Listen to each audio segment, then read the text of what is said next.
ایک یہودی عالم تھا جس کا نام تھا زید۔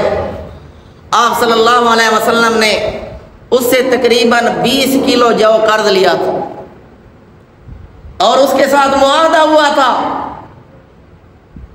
کہ کچھ عرصے کے بعد، ٹائم متعین تھا، کچھ عرصے کے بعد ہم اس جو کے بدلے میں تمہیں کھجوریں ادا کریں۔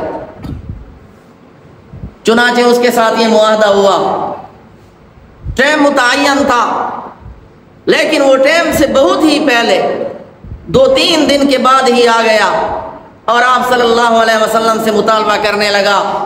آپ صلی اللہ علیہ وسلم نے یہ نہیں فرمایا کہ ٹائم کتنا مقرر ہوا، تو وقت سے کافی پہلے آ گیا ہے۔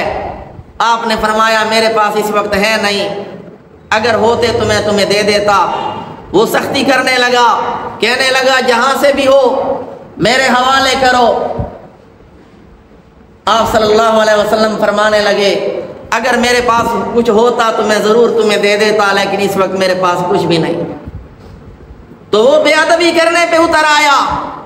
اس نے کہا تمہارے خاندان کی یہ روایت ہے کہ چیز لے لیتے ہو پھر اس پہ قبضہ کر لیتے ہو۔ حضرت عمر رضی اللہ عنہ کو غصہ آیا، عرض کرنے لگے یا رسول اللہ مجھے اجازت دیجئے تاکہ میں اس گستاخ کی گردن اڑا دوں۔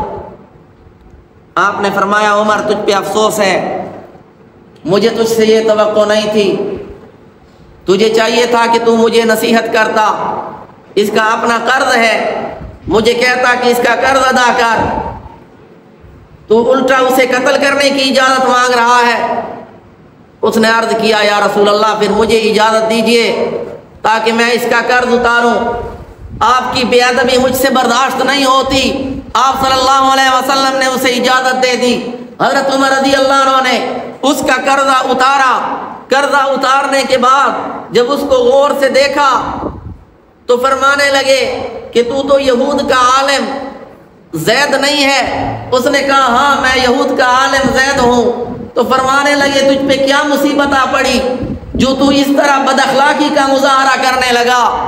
تو اس نے کہا کہ میں نے رسول اللہ صلی اللہ علیہ وسلم کی صفات پڑھی ہیں تورات میں، اور جتنی نشانیاں بیان ہوئی ہیں میں سب کو آزما چکا ہوں، صرف ایک صفت رہتی تھی، وہ یہ تھی کہ آپ صلی اللہ علیہ وسلم کے سامنے جتنی بھی بد اخلاقی کا مظاہرہ کیا جائے آپ صلی اللہ علیہ وسلم بد اخلاقی کا مظاہرہ نہیں کرتے بلکہ اخلاق سے پیش آتے ہیں۔ صرف یہ ایک صفت باقی تھی، آج وہ بھی آزما چکا، لہذا میں اسلام میں داخل ہوتا ہوں۔